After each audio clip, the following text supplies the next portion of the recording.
Hello, and welcome to the Earthly Roots podcast, where we chat all things gardening, homesteading, and connecting to nature. We're your hosts, Diane and Robyn. The Earthly Roots podcast acknowledges the traditional custodians of country throughout Australia and their connections to land, sea, and community. We pay our respects to their elders past and present and extend that respect to all Aboriginal and Torres Strait Islander peoples today.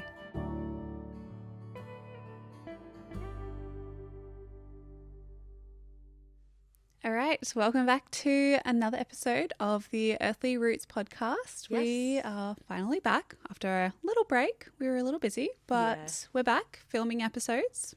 And we're excited to be chatting to you guys and chatting to each other once again, getting back into the swing of things, although things are still busy around on the homestead and in the gardens. Definitely. Yeah, we thought we would kind of just have a little bit of a cozy catch up, a little bit of a chat about what we've been up to, how the winter gardens are going, what we're growing, and just what we have been doing.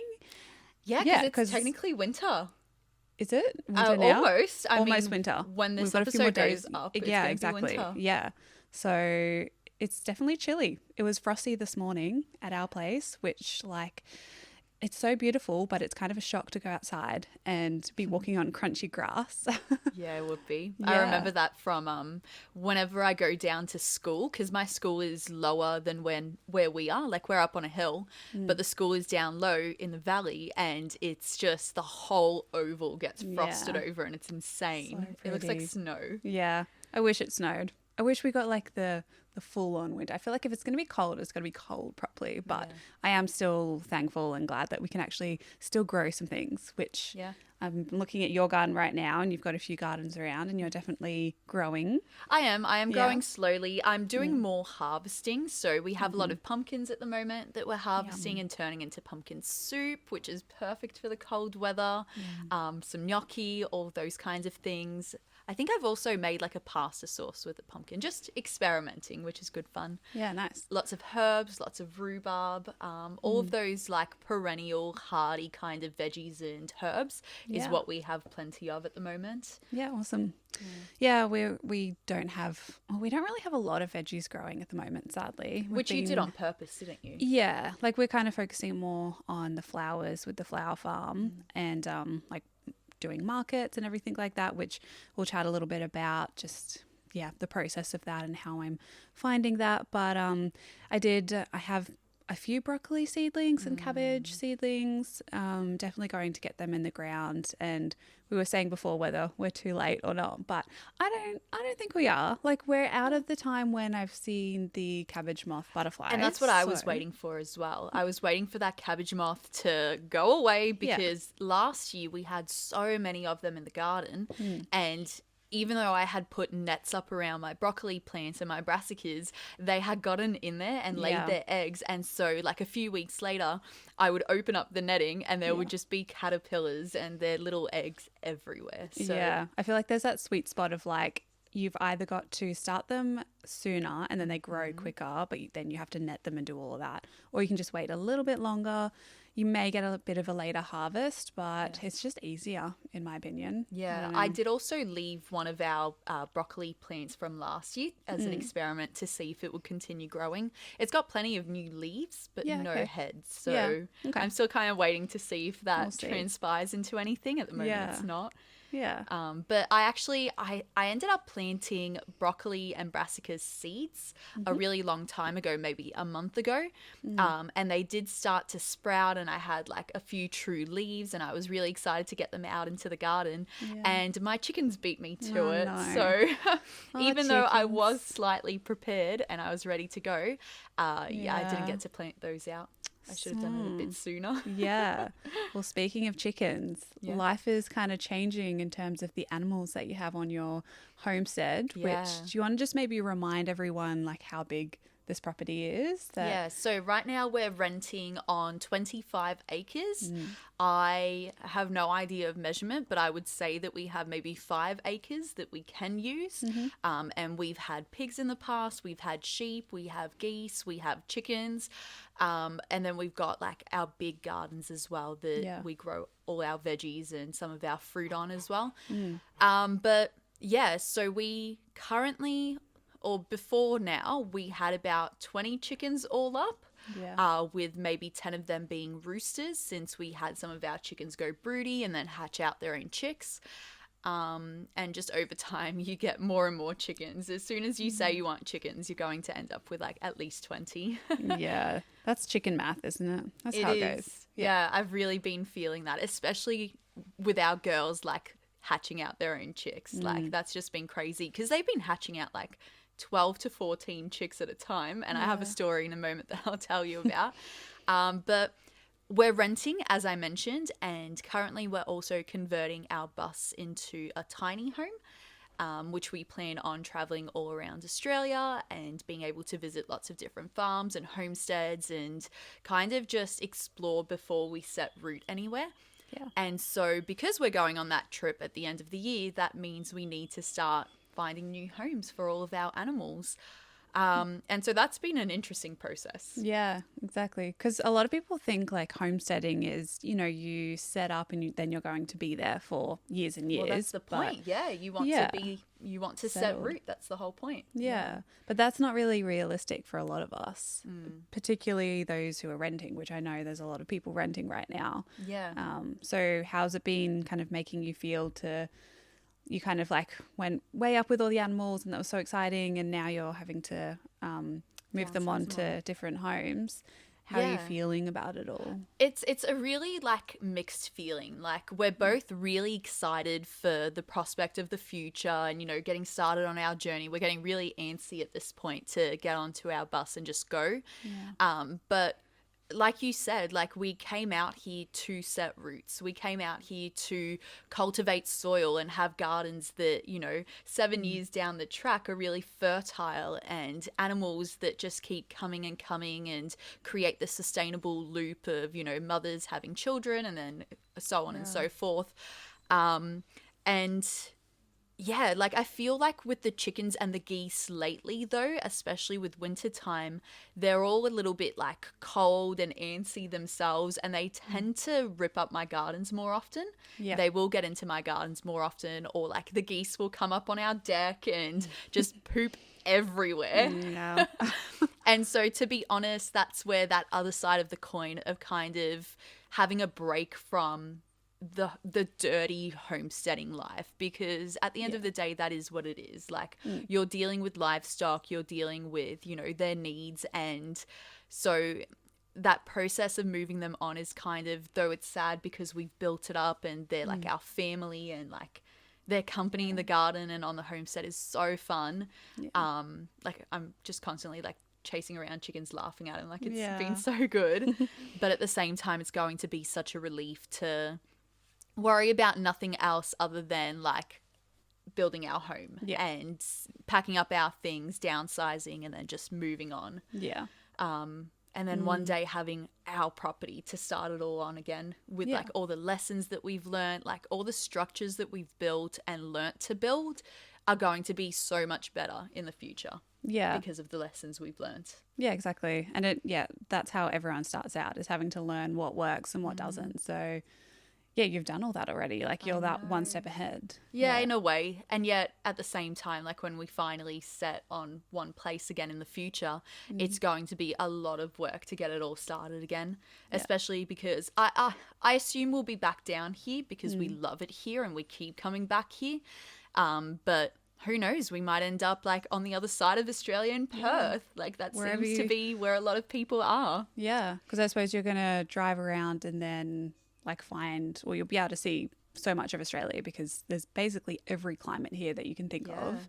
and then you can decide to just window shopping the whole time, basically. I know, yes. And seeing other people's properties and getting like tips and tricks of how they've grown on their properties as well. Because like when I think of Western Australia right now, I have such limited idea and understanding of what it's like over there that I just think of like desolate deserts. Yeah. I know that's not true. Like I know there's, you know, the south and the northern parts of it and all in between, and like so many people growing in such different climates, but also in very similar ones to us. Yeah.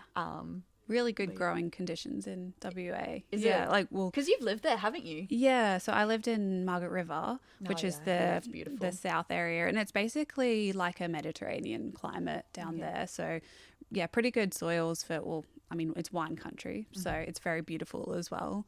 But I know a lot of people are very productive growers down there, so you might fall in love. We'll Isn't see. that there's someone famous that lives down in Margaret River? Like there's a TV show based over there? Or am I thinking of something different? I'm not sure. There probably is a few, but maybe I'm thinking of like a wine bottle and I've seen that name on it. Yeah. I'm really excited. I'm really excited to travel around Australia. We've actually been making so much progress on our bus lately.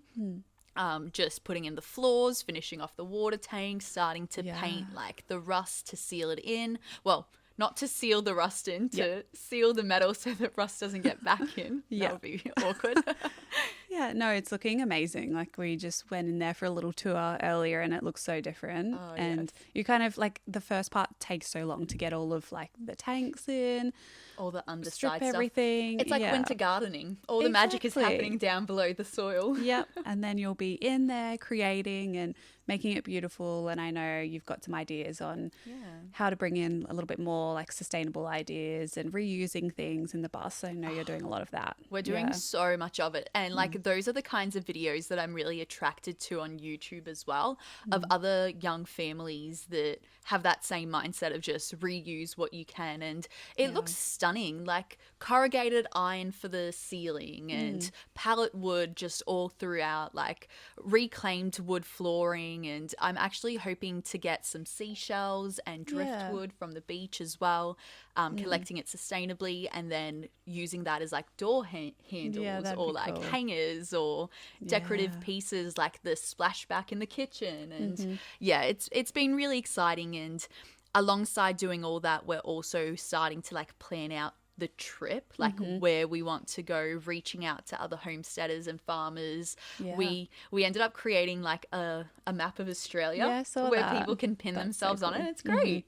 Yeah, well, if you are listening and you have watched Diane, maybe have a look at that video. We can link it down below if you're interested in having a look at where she might be going or offering up your property as well. I know a few people have offered to host you, and I've been so humbled and grateful for the amount of people that have been like, we've got acres, we'd love to host you guys for a little while, like come over, come and meet us, like. And I'm just so excited to get my hands into the dirt in other people's homesteads, because while we're on the bus, I'm giving up my identity essentially. Like, it's not just that we've cultivated, you know, a homestead, like we've cultivated a lifestyle for ourselves. Like, it's what you're used to, waking up every day and going in the garden and weeding. Shooing the geese off the deck. Exactly, yeah. So it's going to be such a bizarre shift of mindset to go onto the bus and then just travel around. But I think it's going to be good. It's going to be lots of fun for us. Yeah. What about you? I know that for you, I mean, you're not building a home, but you are building a business. You've got your markets that you go to. How is that all going? Pretty good, yeah. So we live on about 1/4 of an acre, so a lot less space than this, kind of more in suburbia area. But we do, we run like a little flower farm that we've started this year. And a part of that has been the markets. So we kind of touched on it a few episodes ago, just on like how it was going. And it's a lot more regular now. So I feel like established. Yeah, like we spoke about imposter syndrome and how, you know, a bit of anxiety about stepping into new like business ventures and stuff like that. And it's definitely, that part of my brain has calmed down a little bit in terms of getting nervous and setting up and everything. That's amazing. Yeah. And I think also just like I've reached that goal of or almost reaching to that goal of just really connecting with our community a little bit more. Like it's been so nice to go to the market and then see people regularly come back and visit and buy things. And yeah, like I haven't really had that like anywhere in my life pretty much, because we moved every like 5 years as a kid. So it was hard to kind of have that community. And you were more like in the suburbs in the city, weren't you? So it's a bit more isolating when you're in those areas. Like I've even found like a stark difference coming out to the country. Yeah. Everywhere you go, you see people that you know and you build those connections, while in the city you've got this anonymity, which in a way is really lovely. But can really isolate you from people. Yeah, particularly when there's so many people around. Like it just feels unnatural to not have that support like on your doorstep kind of thing. Yeah. But yeah, it's been really nice to meet new people. The flowers, like they're really slow at the moment though. It's coming into winter. Yeah. It's very cold and we've had, a bit of frost in the garden. So that's killed off a lot of the plants. What did it take first? Like, all the zinnias are really sad. Yeah. I still have a few. Like I've planted them in different areas of the garden where some areas I know that they don't get too much frost. So that's been fine. So I've been but the thing is a lot of the stems are really short and I had so many of them. I'm so sorry. Bless you. I had so many of them and I've just been making like jar posies instead. Beautiful. And they've been selling really well, which is nice. And I can imagine them being like a really beautiful addition, like by the bedside table. Yeah, that's kind of what I was thinking. Like they're a really small little jar that I have. And I try and reuse some jars as well. But yeah, it's very small, not like the summer flowers, but people are still really enjoying them, which is great. But a part of that has been like I've agreed to the market, and a part of that is like, you know, they want people to be regular. So you kind of have to go if you want to keep your spot and where you're set up, because we have a really good space right next to the road. So people do you get the same space every time? Yeah. And I've kind of been like a little pushy on that because the first time I was there, I was like, I really want this spot. And we got it. And then the next few times I've just been like, oh, like we'd love to set up in the next spot, in the same spot, like just trying to subtly add that in there. And they've all been lovely and agreed to that. So we've kind of established that. But then I got a bit worried because I was like, I don't have flowers. I don't have enough. I have this beautiful like poster of the business and it's got a beautiful zinnia on it, and I don't have a lot of the flowers right now. So we've been expanding, diversifying, that's what we said before, into different products like bath salts, or we call them botanical bath salts because they've got a lot of dried flowers. Beautiful. And perfect for winter. Exactly. That's what I miss having a bath. It's divine. Yeah, especially it's with so some nice. Nice salts. Yeah, and also we've actually been purchasing some local veggies from a greenhouse that grows organically.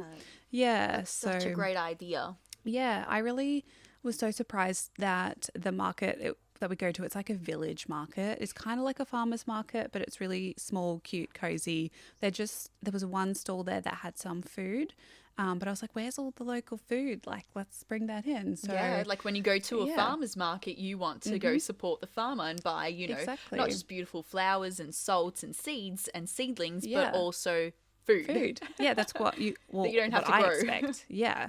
Like I go to a market and that's like the thing that attracts me is beautiful produce. So yeah, we decided to do that. And there's a lovely business just down the road from us and they grow all organically in these massive greenhouses. It's a really cool setup and they grow vertically. So it's all just strung up. So the cucumbers just are all beautiful, like straight, delicious cucumbers.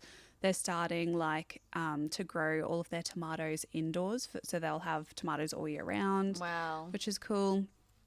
And we are now like purchasing just a few boxes each time. I just say like, oh, I'll just pay, you know, this amount, give me whatever you've got. And that is like really refreshing for farmers to have that, just to not have like orders of, can I have this many tomatoes, this many cucumbers, whatever, because sometimes it's not in season or they just don't have a lot. So I've just said like, give me whatever you have, a few boxes, I'll pay this much, and then we sell them at retail price. So we buy it wholesale. And like we don't make a lot of money from it, but that's not the goal. It's also just to have something else to sell at the stall to then bring people to buy the small amount of bar salts or flowers that we do have alongside of all Jeff's plants, because I do have like a joint store with Jeff from Whitbird Environmental. So he has plants and veggie seedlings and herb seedlings. Yeah. So And that's the thing with the market. You don't want to have a table with just 2 or 3 things. You want it to be full and inviting and attract all kinds of different eyes and people, like, you know, us who are going there for food, and some that are going there for, you know, your bouquets, other people that are looking for gifts. And if your stall and your table has a little bit of everything for everyone, like, that's great. Yeah, no, it's really nice. And we've had so many great compliments, and we recently started another market. So we're doing a fortnightly one and then one once a month. So it'll kind of work out to be 3 markets a month. Wow. The fortnightly one, like, I'm a bit nervous about, because we had the very first market the other day. Like, it's a brand new market. No one knew what it was going to be like. And every stall was pretty much selling out within like the few hours that it was there. Like, all of, there's a bakery, you know, Kraken Sourdough, a very great bakery around us. So good. Yeah, they sold out of their bread, like, I don't know, it was something ridiculous, like 2 hours or so. Wow. And they had crates and crates of bread. There was 2 other veggie stalls there, and they completely sold out all of their tables of veggies. Wow. And it was just like, it was so nice that the desire for local produce was there, and people weren't tapping into it until now. So they're trying to revitalise the town. Yeah. Yeah, I wonder if in part that's because of prices going up in supermarkets so much. Like, I mean, people are kind of like, well, I can pay $10 for a cucumber at Woolworths, or $10 for a cucumber grown by a farmer. Of course, cucumbers aren't $10, but I mean, they're going up now, but it's really nice to see. And I think people really do want that option of buying fresh and delicious food as well, because that's really not what's in Woolworths and Coles and the big stores right now. No. Like, it doesn't compare at all. Yeah.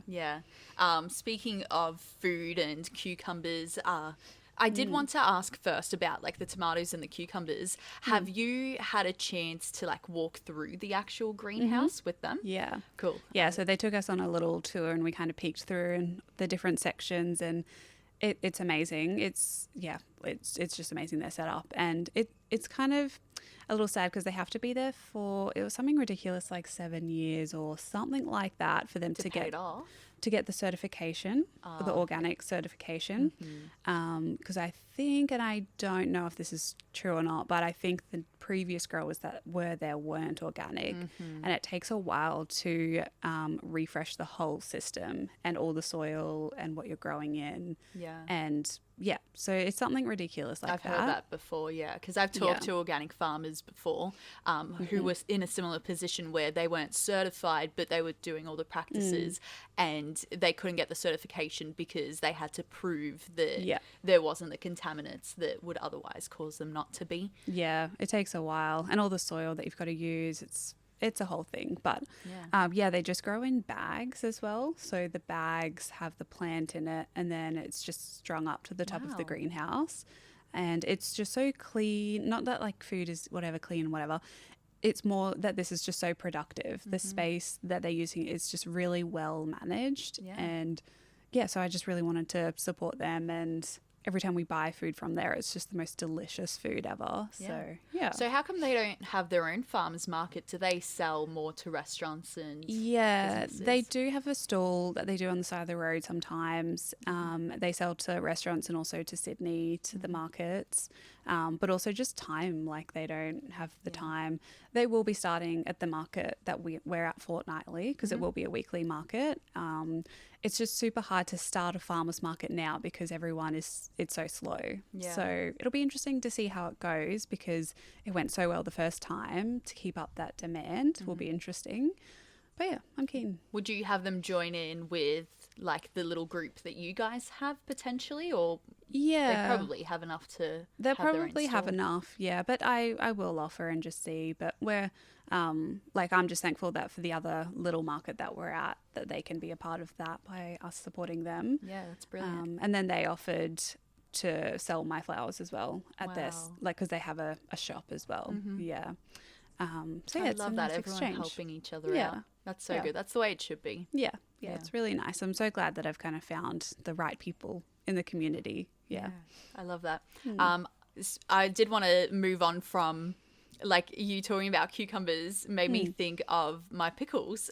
Yeah. So Been doing lots of preserving. yeah, the $10 cucumbers from Woolworths I don't have to buy because I've preserved all our pickles. I've been really surprised that like I've really been trying to train my body to eat seasonally, because though I wish I had the skill like those farmers to grow in a greenhouse, grow tomatoes and cucumbers almost year round, I just don't have that skill or that infrastructure, especially with us downsizing. So one thing I have done to kind of prepare myself for wintertime is preserve a lot of our cucumbers into pickles. And I don't know why it's taken me so long to attempt to use pickles in a salad as I would a cucumber, but it's good. Yeah. Like it adds this whole other complexity of flavor and crunch, but it's really satisfying. I haven't actually really done that, although I know, because you wouldn't ever think to. You always use fresh cucumber. Yeah, true. It's a good idea. Yeah, but it's the same with like pumpkin or adding beetroot roasted into salads as well. That's my favorite. Yeah.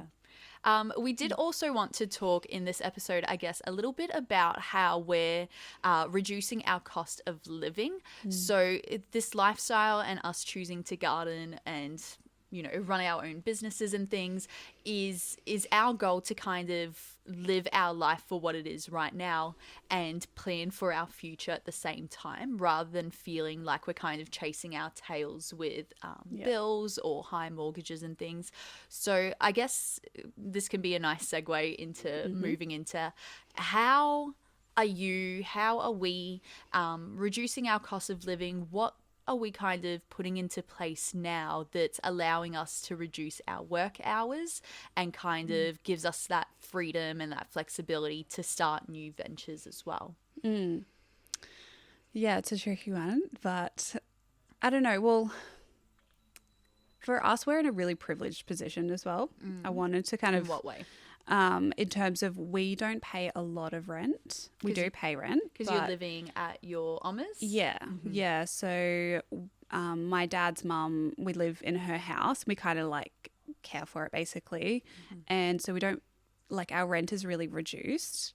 But I'm thinking about like, you know, we'd probably be doing this anyway because we would be living in areas which have low rent. So like our goal is to one day buy a house, buy a property in the country. Like that's where I want to end up. I've always wanted to slowly move out of the city. Yeah. And and as you do that, you do gradually get into places which have lower rent. Like that's been my experience. I don't know about you, but it was until now. Yeah. Rent's been going up lately. That's the thing as well. Yeah. So this is just from me speaking like a few years ago when we made this decision. So yeah, definitely like we had to make the decision of just making a big move was the very start. If we wanted to save money, we had to move out of the city because rent was just ridiculous. We already did by moving in with Scott's parents. And I know a lot of people in their 20s are doing that, moving in with their parents, which is like understandable. I could ever do that though. Well, I couldn't with mine, but I could with Scott. Oh, really? So yeah. That's different why dynamic. I did that. Sorry, Mum, if you're listening. But, no, but it's true. Like you grow up as a teenager wanting to move out. Like the last thing you want to do is go back. Yeah, definitely. But that's probably, the first thing was just like moving and completely changing our life, which is drastic. And you definitely don't have to do that. But it's a good place to start. Exactly. Yeah. And then I suppose changing our mindset about like always having that goal, the end goal of buying a house and saving for it. And for us, it's not like we want to buy a massive house. Like I mainly want the land. That's what I'm looking for. When I look at houses online, they might be like, you know, rundown little cottages, but it's mainly the land that we're looking for. To have that really set goal of what you do want. And that didn't happen until I was like maybe probably mid-20s to know exactly what I wanted. Yeah. So it did take that time. And just always thinking about that when we do make little decisions in life. And we can talk about, we can talk about all those little decisions and like ways we reduce, you know, our spending now. But the first thing for us was just rent and having an actual goal. Yeah. Yeah, and speaking of goals, like setting a budget and like Yeah. just realizing what you have coming in and where your money is actually going, like what bills you have to pay for, how much you want to actually be saving, what you're spending on food, what you're spending on things like clothes or like utilities. Writing, I think one of the first things that I learnt to do really early on in my teenage years was to budget and to, you know, write all of those things down so that then I could dedicate as much as I could from my income into savings. Yeah. And at this point, like, we're putting away half our income goes to bills, which is astronomical. It's insane. Like, the sooner we can get onto our bus and get out of here, the sooner we can reduce, like, half our expenses, and then the other half kind of gets split between like savings. So right now we're saving for our wedding, saving for the bus, and just having like emergency savings, and then the rest of it gets used like on us. But really, we put about $100 a fortnight for just like luxury things. Yeah. Like if I wanted to go and buy clothes, I have $100 in a fortnight that I can kind of spend. We do tend to like, you know, go into our savings here and there if we need to, but for the most part, like reducing that need to go out and to spend money on new toys, new clothes, new things has allowed us to really reduce our cost of living. Yeah. And if we do ever want to go and buy a few things, because we don't do it as often, you know, we don't feel as bad going into our savings and buying something pretty big, or going to an op shop and trying like our tripod, trying and finding a tripod, looking for almost a year to find one that's affordable and secondhand, as opposed to going and buying like a $300, $400, $500 one, which would have been what we would have done. Sam likes to buy the highest quality things, and for a good reason, because they're less likely to break or, you know, just be a lemon. Yeah, I think that's the biggest thing as well for us, like reducing the luxury spending. And that was kind of part of our move as well. Like we took a lot of that decision away. Like we can buy online, of course. But it's harder to buy online. You got to go through shipping. You got to wait for it. Yeah. And even just things like Uber Eats and taking an Uber, like in the city, I just did that so often. And it was a bit of an adjustment moving out of that, but now we don't even really think about it. It's not there, so we don't do it. I mean, I miss delivery services like food delivery, but at the same time, like it does reduce the amount of times that we get takeout, because we can't be bothered driving into town. We might as well just reheat one of our freezer meals, which is another way that we reduce our costs. And I was speaking to you about this earlier.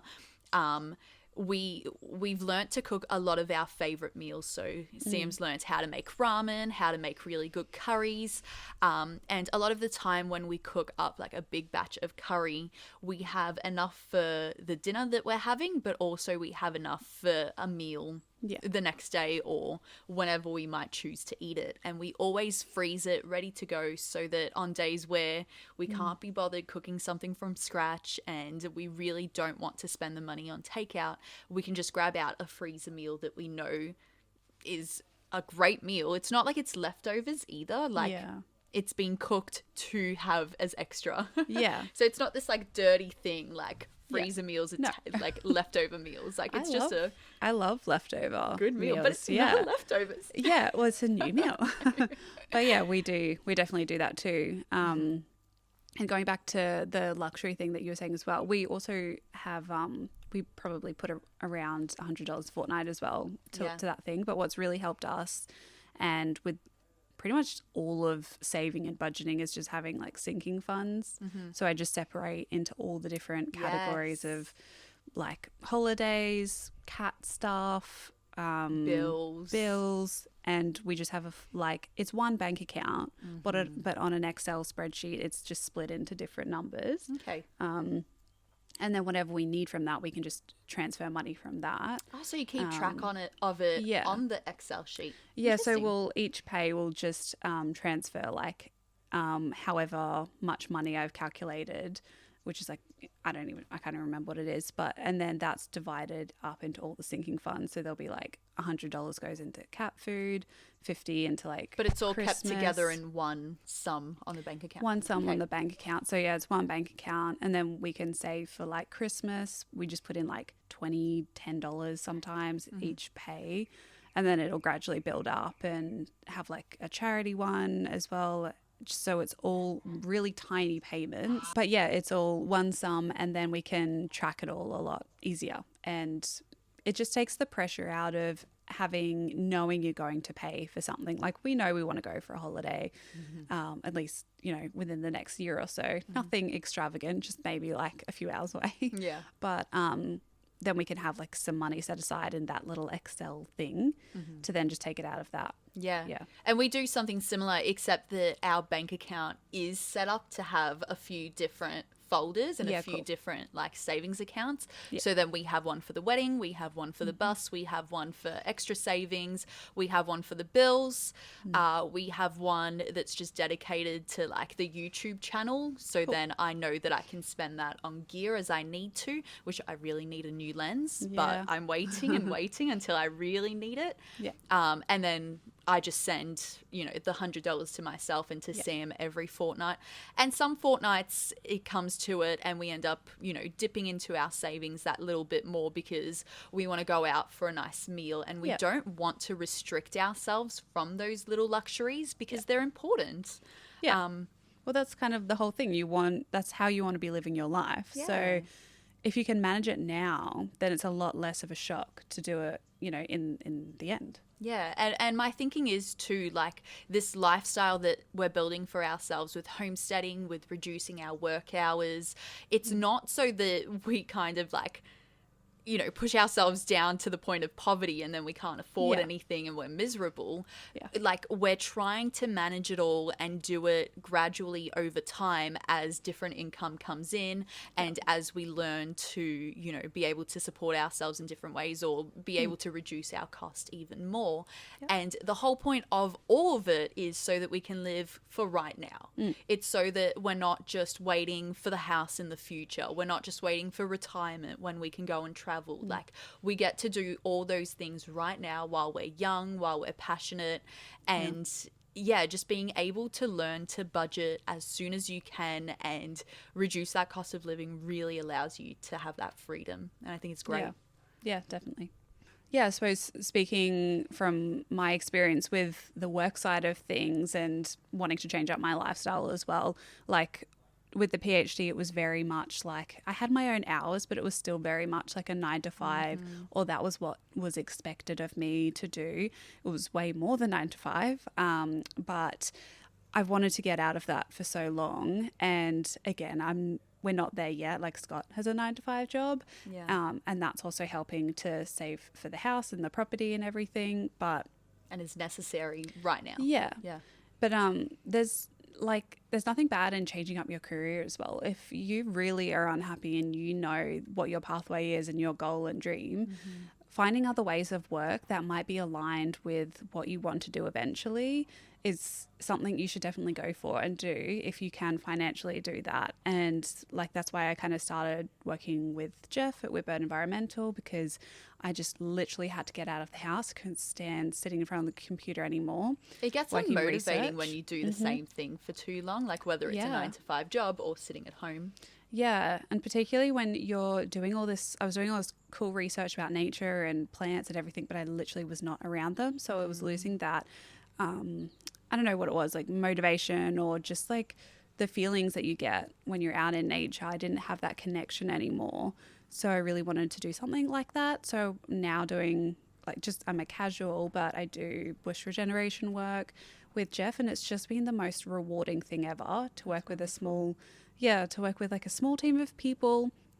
Weeding, it doesn't sound like much, and it's really hard work physically, but I'm building up all of those, like that information, plant ID knowledge, strength in terms of just being physical as well, and learning how to manage land, which is the main thing that I wanted hands-on, like learning experience. So now I've got that.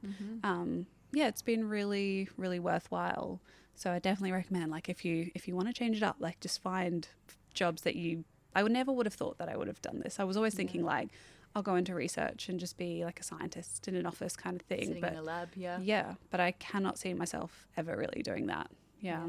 And that's so wonderful too, because not only did you get that experience and, you know, being out in nature and connected again, but you also made a really great connection with Jeff and, you know, built your community, and both of you have gone on to doing the market together. And Jeff's just so passionate about what he does in his small business as well. So you're learning all of that at the same time and then carrying it on in your own way too.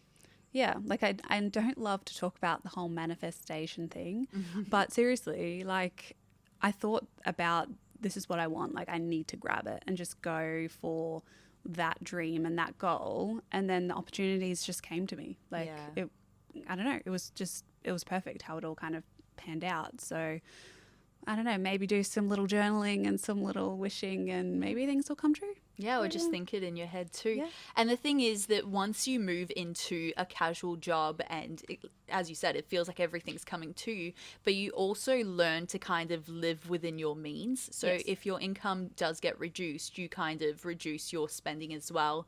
I mean, I don't know if that's the case for everyone, but that's what we have found as well. Yeah. In me going part-time with teaching and Sam, you know, becoming more full-time here so he can build out the bus for us. We've managed to still live the lifestyle we always have, and then just not have those expenses that we used to. So it'll definitely come as a shock if you wait longer to do that. I know, like, well, not that I've never earned a lot of money. I'm just going to say that. Like, it was a student like stipend that I was on. So I was always living frugally. It's just, I feel like it's just drilled into me. Frugality is beautiful. I love it. I know. I couldn't imagine just being, I don't know, just throwing money around. Yeah, I can't imagine that. But no hate if that's how you live your life.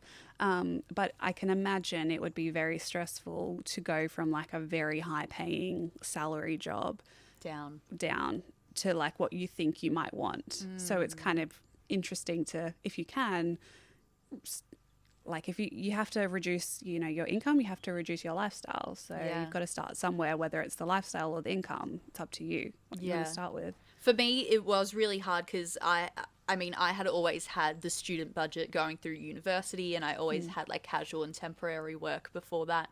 But then going into teaching, like the income's not fantastic, but it's a lot compared to a student budget. Yeah. And I remember just having that income meant that our spending went up just as high, and a lot of the time I was, you know, doing the afterpay things and paying for like our fridge and our washing machine with afterpay, and then come salary time, like when I would get my paycheck, all of it would go towards paying off those afterpay things because I wasn't used to having that much money around.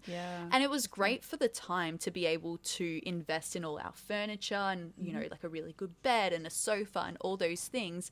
But I so much prefer being in this lifestyle of, you know, just living within my means, reducing my hours of work so that I can live for right now and get to, you know, undertake my creative projects and my gardening and looking after all the animals. And I forgot the point that I was going to try and make with all that. But I'm glad that I set myself up in the past, and that's kind of what you're doing with Scott working at the moment is you're saving up for your home so that later on it can be easier for you guys. And I think it's just important to really think about, you know, your spending and your salary so that you can adjust to that. Think about the future, but also think about right now. Yeah. And your partner may be different as well. Like, I know Scott doesn't have the same goals and desires as I do. He's also, you know, technically the breadwinner, but we also split bills 50-50 as well. Like, we make it fair in terms of that. Yeah, he puts a little bit more into savings for the house, but I've already done that like already. So we keep it really fair, but just keep in mind, like, obviously talk to your partner about this. It might be something that you might always have someone on the 9 to 5 and they might not mind. And that's fine. Yeah. exactly. Like we've even talked about that in the future too, like that different people bring in different skills and things. If I was here on the homestead full time, like the alternative flip, I wouldn't be building that bus. I'd be, I'd be doing a lot of things like the gardening and the animals, but there's only so much that I can do with my skill set that it just makes sense for me to be in a job that I'm really passionate about. Like I love teaching and bring in that income because it's no extra feat for me, while Sam can use his skill set here to actually move ourselves forward. So different partners work differently, and I think there should never be any judgment to any couple and what they choose to do, because different things work for different people. Yeah, exactly. Yeah. All right. I think we should start to wrap this up now because we've been talking for a while, and hopefully we've given you plenty of food for thought about, budgeting, frugal living, but also just, maintaining the status quo on the homestead and in the garden. Yeah, a bit of a catch up for you all. We'd love to hear what you've been up to. We do have an Instagram page that we'll definitely be posting more on now. That's been on a hiatus. Yeah, we're busy and things happen, but I'm really excited to get back into it, and we'd love to connect with you all. We do have a Buy Me a Coffee page as well if you'd like to support us financially, help us on our little journey to living our dream. Yeah. Paying for some fuel to visit each other to do these podcasts. Inspiring you guys. That's it. Yeah. Sharing the knowledge that we're learning within this community. Yeah. Awesome. We'll wrap it up. Yep. So we'll see you guys next time. And don't forget to connect with us because we love hearing from you. Yeah. Thanks so much for listening or watching, and we'll see you next time. Bye. Bye.